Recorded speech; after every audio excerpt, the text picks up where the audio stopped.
Oke, Assalamualaikum warahmatullahi wabarakatuh. Salam teman-teman semua, selamat malam Bu Ancala. Nama saya Muhammad Hautal Adani dari kelas ABT 656 dari kelompok 2 dalam mata kuliah Kewirausahaan dan Rencana Bisnis. Jadi untuk anggotanya ada 3 yaitu Muhammad Farel, Muhammad Hautal Adani saya sendiri, dan Albert Maulana. Dan langsung kita start ke bisnis idea ya. Untuk di bisnis idea sendiri, kita menggunakan lebih lebih condong menggunakan ke konsep dari yang desain yang ada 5 urutan itu, yang dimana konsep desain ini yang dari konsep Simon yang tahapan design thinking ini itu ada 5. Yang pertama empathize, lalu ada define, ideate, dan prototype, dan terakhir ada test. Tapi untuk perusahaan yang kami bikin, untuk produk yang kami bikin, eh, dari proses design thinking juga, tapi bukan artinya kami menggunakan secara keseluruhan, tapi kami lebih kepada percobaan dan prototype. Jadi kalau misalnya yang sudah kami tuang di sini, eh, ide bisnis kami ini terpaku pada design thinking daripada prototype dan tes. Jadi pada uji coba pembuatan kami masuk ke dalam pasar, tapi tentu pada kami memberikan kepada rekan-rekan terdekat kami untuk menjadi tester terlebih dahulu, dan teman-teman terdekat kami, keluarga itu untuk mencoba terlebih dahulu. Dan di situ kami mencoba beberapa desain lagi, dan akhirnya kami sudah mendapatkan konsep yang tetap untuk Densum sendiri. Lanjut ke market outlook analysis yang SWOT, strength, weakness, opportunity, and threat, yaitu kekuatan. Kami ada pada strength ini kami adalah sedang autentik, kebutuhan pasar yang stabil, fleksibilitas menu karena menu kami cukup, lebih dari cukup, lalu dari reputasi merek dan kuat. Jadi kami sudah dapat beberapa pelanggan mulai dari perkantoran, perkuliahan, dan pekerjaan kami masing-masing. Lalu kelemahan, untuk ketidakstabilan kualitas ini dalam artian dimsum ini produk kami ini adalah dimsum, yang dimana penyimpanannya itu seperti frozen food, walaupun kami buat by hand. Jadi untuk penyimpanan harus dilakukan dengan cukup baik. Lalu kedua ada ketergantungan pada distribusi yang tepat. Jadi untuk kami hanya tidak punya banyak supplier. Ketika misalnya supplier itu tutup, kami tidak bisa berproduksi. Ada risiko kesehatan, itu kembali lagi kepada penyimpanan. Kita penyimpanannya kurang kurang bagus, atau misalnya kerusakan pada kulkas atau gimana, itu bisa beresiko kepada kesehatan. Lalu untuk bagian peluang ya, opportunity, kami ada inovasi penyimpanan. Jadi untuk penyimpanan ini kami mulai menggunakan vacuum sealer, tapi biasanya sekarang masih di dalam bentuk packaging box karena lebih mudah. Untuk vacuum sealer kami menggunakan peralatan yang sudah ada yang dimiliki oleh salah satu dari kami. Lalu juga ada ekspansi pasar, kami sekarang ini masih menggunakan by PO, by PO, jadi tergantung pesanan dan tetap ada juga persediaan. Lalu ada edukasi konsumen, ini kayak pentingnya bagaimana. Jadi setelah ada pembelian, itu pembelian itu dibagi dua ya, seperti kayak ada yang pembeli dari matang, ada juga yang dalam bentuk frozen. Jadi pas dalam bentuk frozen kami mengedukasi kayak bagaimana cara menyimpan yang baik sehingga bisa dimakan atau dikonsumsi dalam waktu yang cukup panjang. Lalu untuk ancaman, seperti kita tahu merek dimsum sudah ada sangat banyak di, apalagi di Batam. Lalu ada peraturan pemerintah itu cukup ketat ya, untuk mulai dari pajak dan segala macam, dan itu bisa mempengaruhi produk produksi. Lalu ada preferensi konsumen, perubahan tren gitu ya.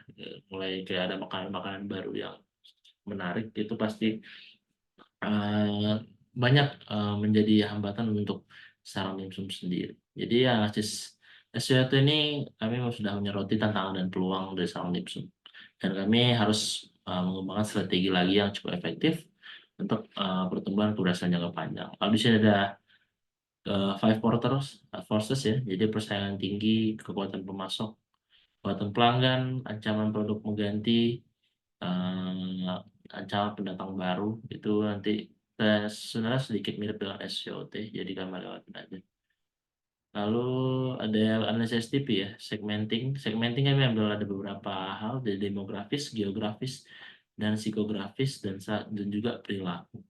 Itu titik yang kami tuju. Lalu untuk targeting ada ukuran segmentasi pasar, lalu ada keuntungan, menilai profitabilitas, lalu ada aksesibilitas, fokus pada manfaat dan perbedaan. Lalu di positioning kami menggunakan solusi, segala macam.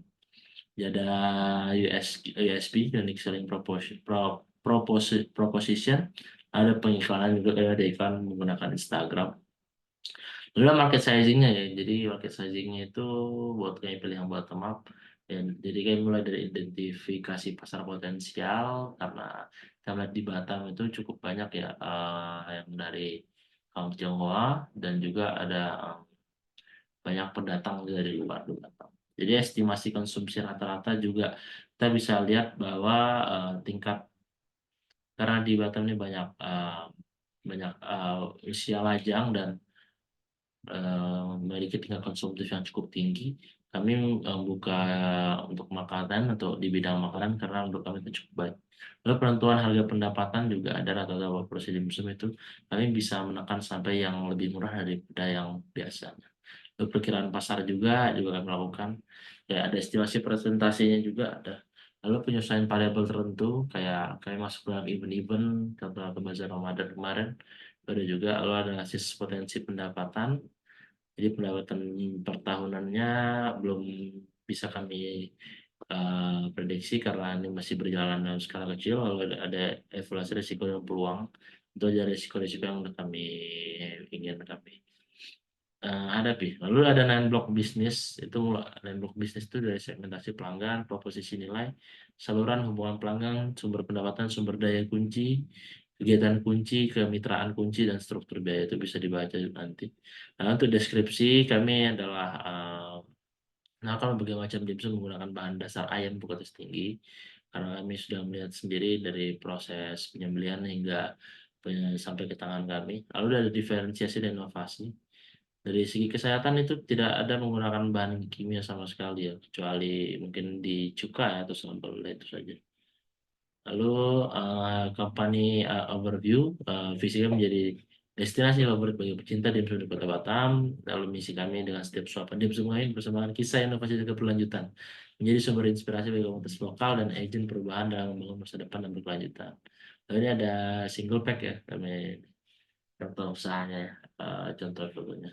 Sekarang dimsum usaha mikro masih kecil ya, karena istilahnya untuk pohon kecil belum, karena kami masih buka stand beberapa dan rata-rata bio. Untuk chef ada Kota Dani, marketing ada Farel, admin ada Albar. Ini ada deskripsi beberapa kegiatan yang kami lakukan dari chef dengan sesuai standar yang sudah kami tetapkan. Untuk Farel untuk di marketing, promosi, lalu di Albar ada dokumentasi dan segala macam. Lalu untuk rencana pemasaran sementara ada 7P, product, price, place, promotion, people, process, dan physical evidence. Ada target dan strategi pemasaran, ada target market, strategi pemasaran, dan budget promosi. Budget promosi lebih masih free karena kami menggunakan sosial media aja. Untuk rencana operasional sementara, lokasi bisnis, dalam artian ini kami sudah berlokasi di pusat pembelajaran yang ramai, karena kami memilih di pasar ya seringnya ya. Untuk skala operasi produksi ketika waktu senggang, tapi kalau misalnya disesuaikan dengan jadwal kami jam 8 pagi. Lalu teknologinya itu untuk tata kelola rantai pasoknya itu kami udah dapat warung ya. Jadi kami ini juga butuh pendingin juga untuk penyimpanan ayam dan sayur segala macam. Jumlah tenaga kerja satu orang ya, saya sendiri, dan ada yang membantu di dapur, lalu ada staff juga. Untuk gambaran produk dan kemasan seperti yang tadi ya, nanti kita akan dari lampiran di bawah. Dan ini rencana keuangan sementara, ada pembelian peralatan masak, pengukus, kompor gas, panci, dan segala macam.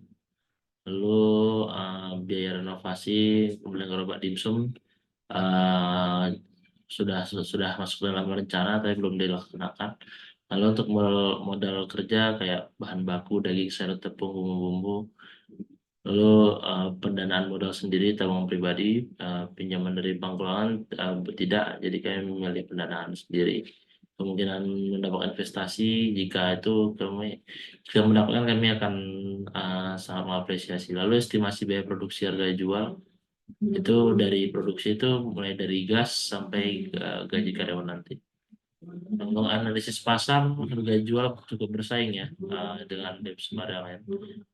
Lalu untuk laporan praktik wirausaha, ya Pres tadi udah dijelaskan ya, kayak saya mengawalnya sebagai chef, Farul Produksi, Lebar Mola sebagai absen, admin, ngurus pengetikan dan dokumentasi. Lalu di bawah ini ada logo kami sendiri. eh, ini ada harga jualnya juga.